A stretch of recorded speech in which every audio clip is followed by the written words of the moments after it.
Assalamualaikum warahmatullahi wabarakatuh. Bismillahirrahmanirrahim. Alhamdulillahirabbil alamin. Wassalatu wassalamu ala asrofil anbiya'i wal mursalin wa ala alihi washabihi ajmain.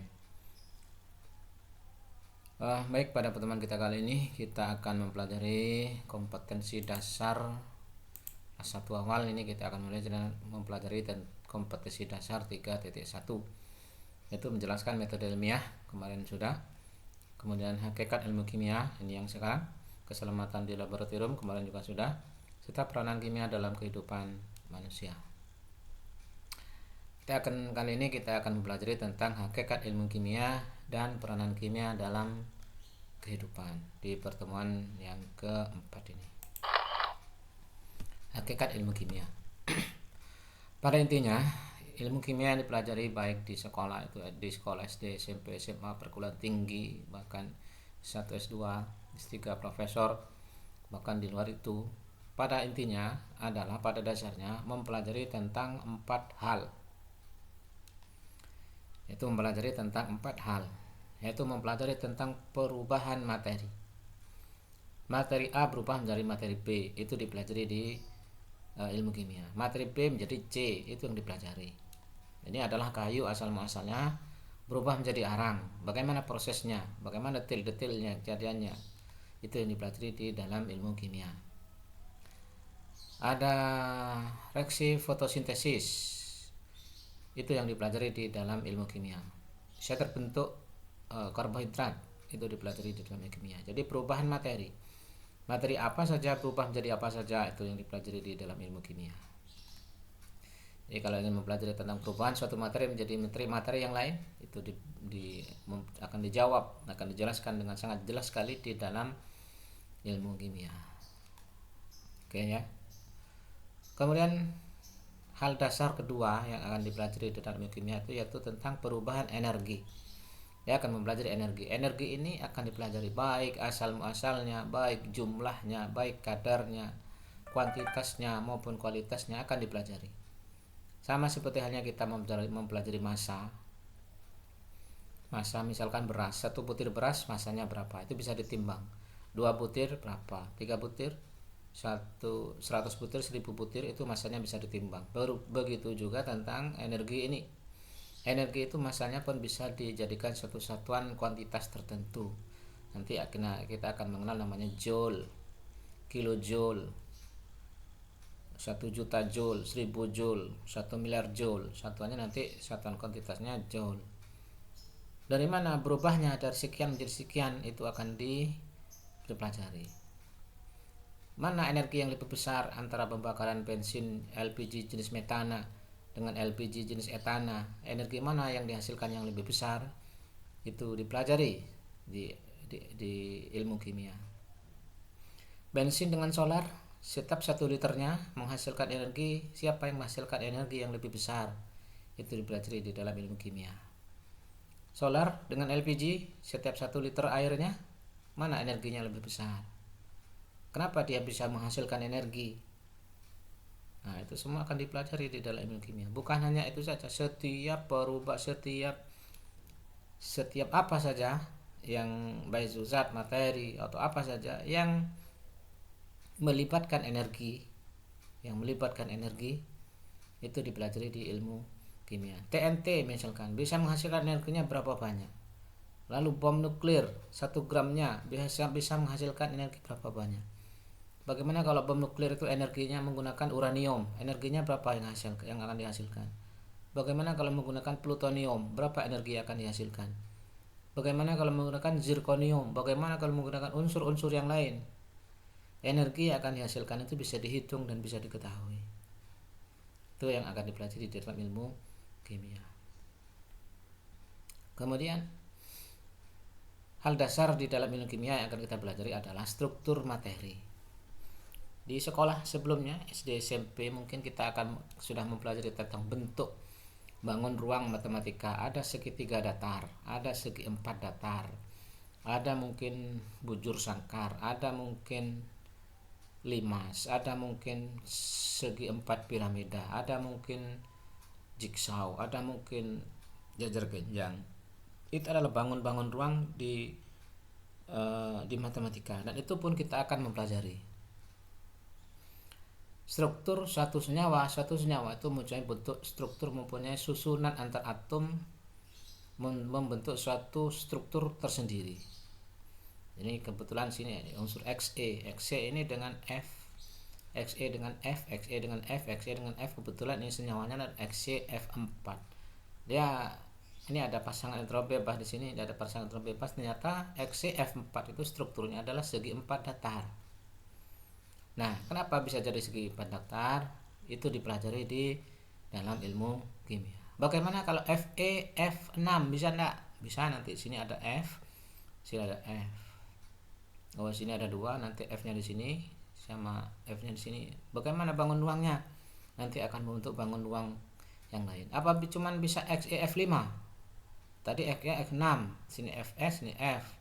Berarti segi 4 di piramida. Bagaimana kalau XeF5? Satu saja di sini F-nya. Apa bangun ruangnya?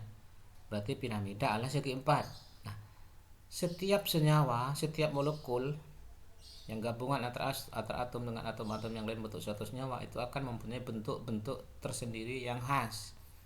Air misalkan H2O, apa bentuknya? Bentuknya air adalah huruf V. Di sini ada O, ada H, ada H. Dia hurufnya V, tidak lurus begini. Kenapa kok huruf V? Kenapa kok tidak lurus?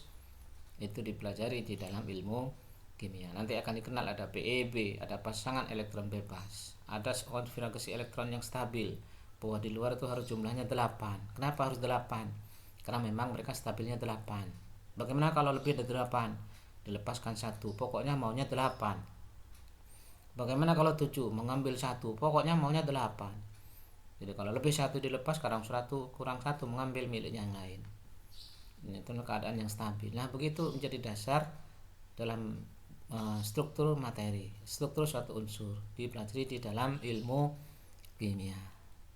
NH3 kentut itu bagaimana bentuk molekulnya, itu juga dipelajari di dalam ilmu kimia. TNT apa bentuk strukturnya, dipelajari. Kemudian struktur-struktur yang mikro ini nanti akan dipelajari pada struktur-struktur makronya. COVID-19 bagaimana bentuk strukturnya, itu bisa dirangkai sehingga bentuk struktur dari COVID-19 bisa diketahui. Dari mana? Dari ilmu kimia. Bahwa setiap unsur itu mempunyai ikatan yang khas. Ada yang mempunyai 1 ikatan, ada yang mempunyai 2 ikatan, mempunyai 3 ikatan, 4 ikatan, dan masing-masing ciri khasnya masing-masing. Itu yang akan dipelajari. Aturan-aturannya akan dipelajari. Berikutnya, hal keempat, hakikat yang keempat di dalam mempelajari ilmu kimia adalah mempelajari tentang sifat-sifat materi. Ini tadi berkaitan dengan unsur, bisa antar unsur bisa membentuk suatu molekul tersendiri. Sekarang bagaimana kalau misalkan ini ada molekul, sudah molekul bergabung dengan molekul yang sangat besar, jadi dia materi yang sangat besar. Lalu dia pun akan mempunyai sifat-sifat materi. Ada asam cuka, punya sifat asam. Kenapa dia asam? Dipelajari di ilmu kimia. Ada lagi Bodrex. Kenapa Bodrex itu bisa menyembuhkan sakit kepala? Karena ada senyawa-senyawa alkaloid di situ. Nah, itu mempunyai sifat-sifat tersendiri. Ada lagi kalau gatal-gatal, kenapa kok menggunakan obat ini? Karena dia punya sifat-sifat tersendiri. Ada lagi golongan aroma. Ini minyak wangi yang bisa dibuat dari alam. Minyak telon misalkan, minyak jenis ester, minyak atsiri, minyak yang wangi-wangi. Bagaimana cara mengambilnya? Itu diambil dari alam, diambil dari pohon-pohonan, diambil dari batang-batang, diambil dari daun-daun, diambil dari bunga-bunga, diekstraksi namanya. Kemudian masing-masing minyak itu punya sifat, punya aroma tersendiri. Kok bisa aromanya seperti ini kok aromanya seperti itu, ini kok aromanya seperti itu. Itu karena dia punya sifat dasar. Sifat dasar itu yang dipelajari di ilmu kimia. Sehingga nanti sekarang zat yang beraroma itu tidak lagi mengandalkan senyawa yang dihasilkan oleh tumbuh-tumbuhan, tapi bisa disintesis di laboratorium. Senyawa wangi-wangian sekarang sudah bisa dibuat di laboratorium. Hasilnya sama, senyawanya sama, sifatnya sama, aromanya sama, semua sifat-sifatnya sama. Bisa dipelajari di laboratorium, namanya sintesis ester.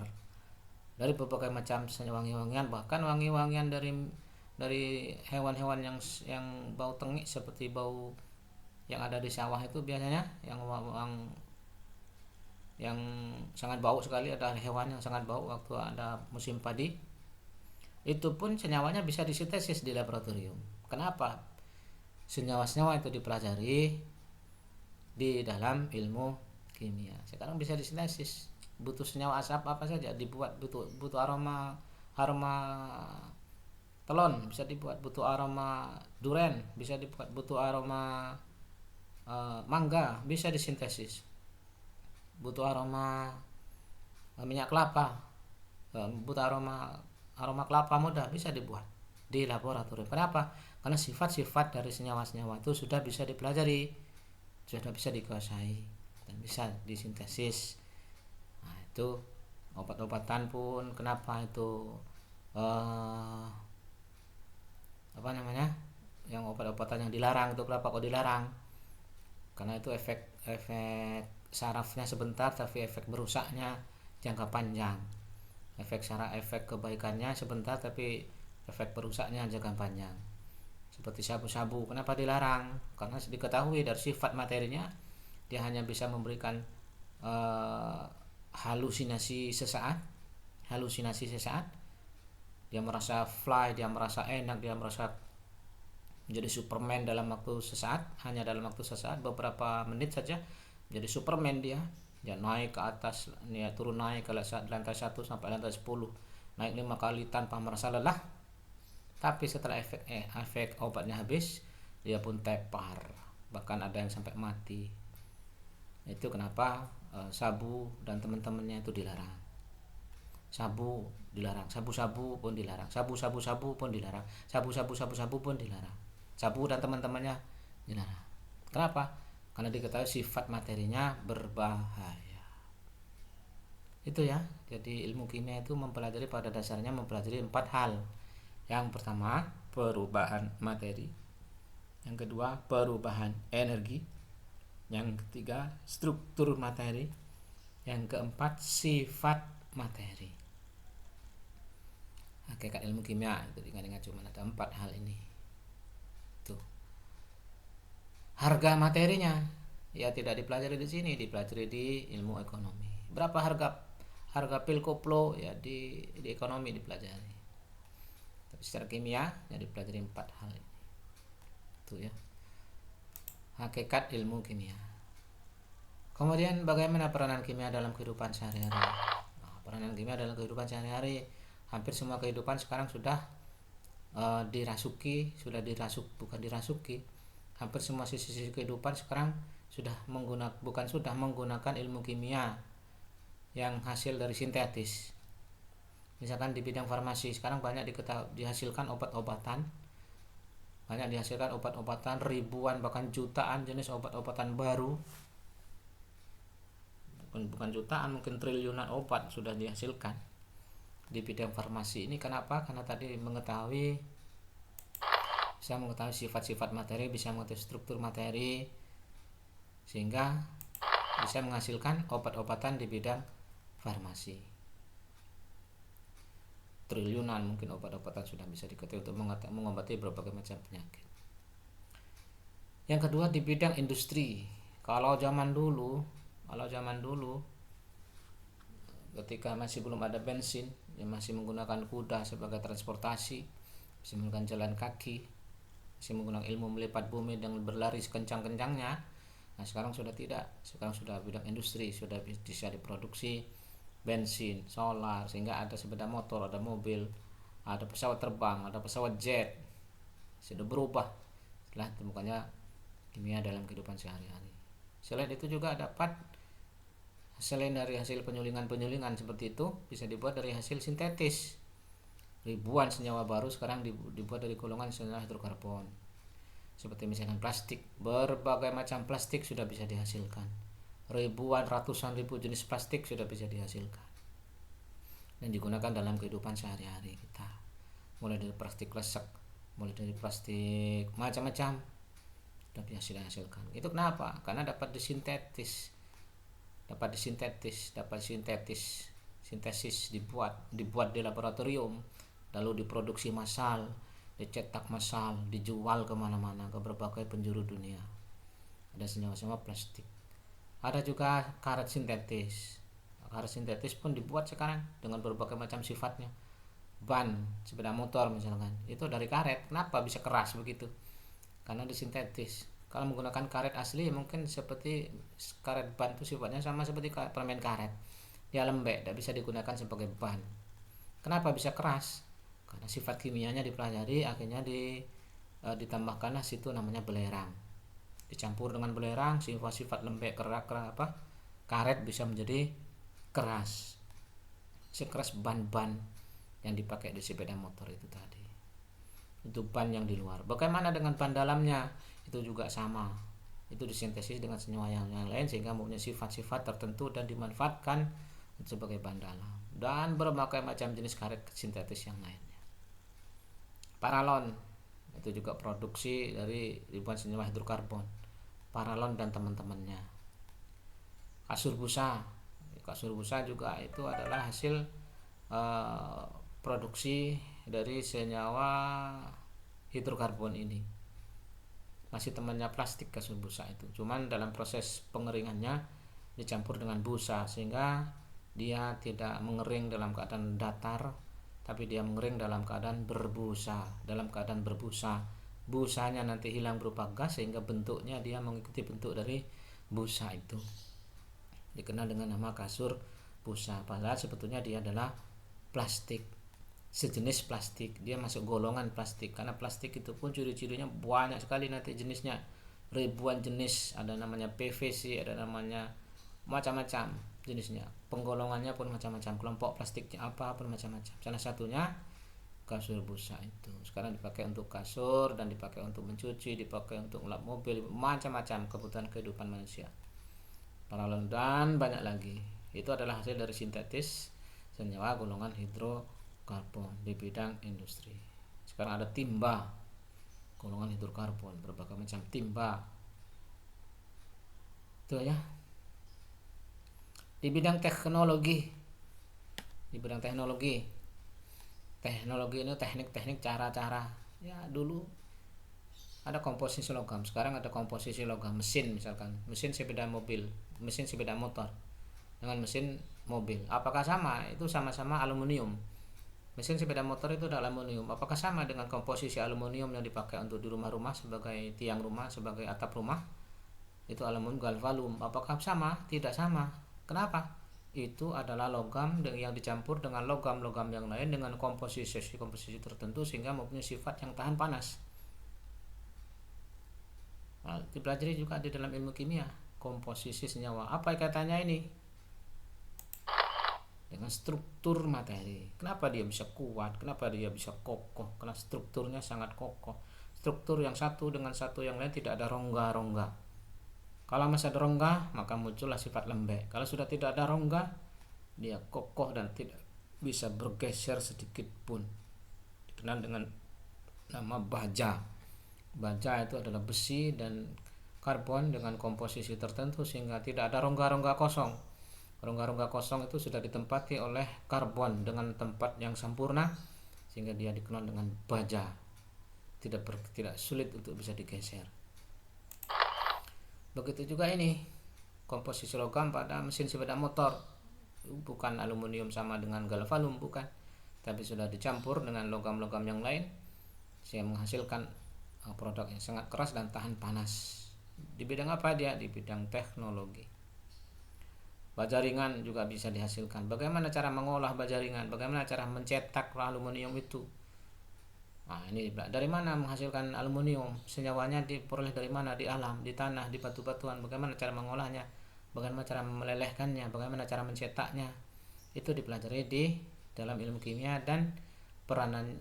Karena sudah bisa mengetahui sifat-sifatnya, maka bisa diolah dan dimanfaatkan dalam kehidupan manusia.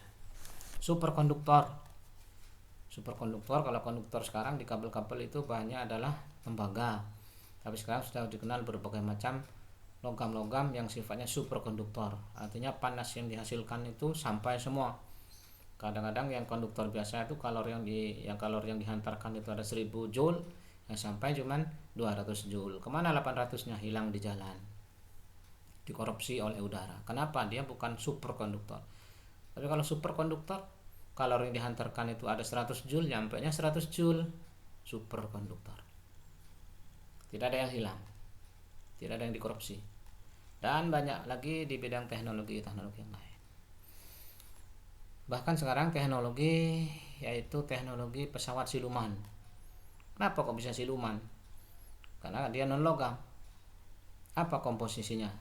Tidak banyak yang tahu, hanya Amerika yang tahu. Kenapa dia bisa mensintesis suatu campuran bahan yang tidak bisa dideteksi oleh radar? Karena dia non logam. Apa senyawanya? Umumnya non logam tuh rapuh, seperti kayu rapuh, nasi rapuh. Kok bisa dibuat terbang? Dia bisa tahan keras seperti besi dan baja, itu bisa tahan tembak juga. Padahal dia non logam. Dia apakah? Di tanah mungkin dipres sehingga dia dengan tekanan sekian, sehingga dengan kekerasan sekian, dengan sifat-sifatnya bisa dihasilkan pesawat siluman. Di bidang militer tadi, pesawat siluman tadi itu. Kemudian di berbagai macam bahan peledak, bahan macam TNT. Jadi bahan peledak sekarang umumnya yang dikenal itu trinitrotoluene, TNT, untuk meledakkan bangunan yang sudah kuno pakai TNT. Nggak usah pakai tenaga dalam dihajar, cat, pakai TNT saja, taruh di dinding-dindingnya, tinggal pencet tombol, duar, hancur dalam hitungan detik. Kemudian berbagai macam bahan bakar roket, itu hasilnya adalah ribuan jenis bahan bakar roket, ribuan. Bahkan sekarang pun masih dalam on the way, masih dalam proses lahirnya jenis-jenis bahan bakar roket baru, masih dalam proses lahirnya, masih dalam masa lahirnya berbagai macam jenis bahan-bahan peledak baru, masih dalam masa-masa pertumbuhan, belum selesai ini, masih tercipta produk-produk bahan peledak baru, masih tercipta bahan bakar roket-roket baru dengan energi yang berbeda-beda dan dimanfaatkan untuk berbagai macam kebutuhan.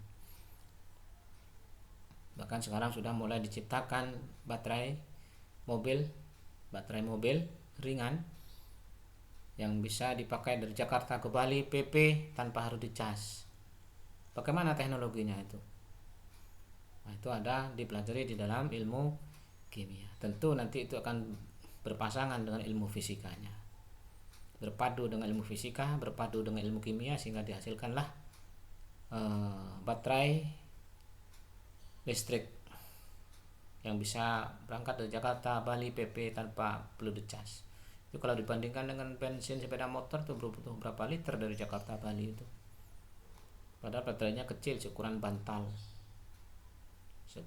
tidur, tapi mengandung energi yang sangat besar. Ya perlu diingat, dia kalau meledak juga besar juga energinya. Nah, tugas kalian ini adalah di bidang untuk peranan kimia dalam kehidupannya, ini adalah tugas kalian adalah ini masing-masing. Selain dari apa yang sudah saya sampaikan ini, tugasnya adalah tuliskan apa saja peranan kimia dalam kehidupan selain yang sudah saya sampaikan ini tadi. Minimal 3 bidang. Ini yang saya sampaikan adalah di bidang farmasi, di bidang industri, di bidang teknologi, di bidang militer. Kalian punya tugas di bidang apa lagi peranan kimia dalam kehidupan sehari-hari yang kalian tahu. Minimal 3 bidang. Mungkin di bidang makanan, mungkin di bidang-bidang yang lain. Ya, tugas kalian dikumpulkan di selembar kertas. Kumpulkan ke wali asuh atau kepada yang diberi tugas, nanti ke TU, nanti sampai ke saya. Itu ya, peranan kimia dalam kehidupan sehari-hari. Itu saja untuk pertemuan kita kali ini, mudah-mudahan bisa dipahami. Kurang dan lebihnya saya akhiri. Assalamualaikum warahmatullahi wabarakatuh.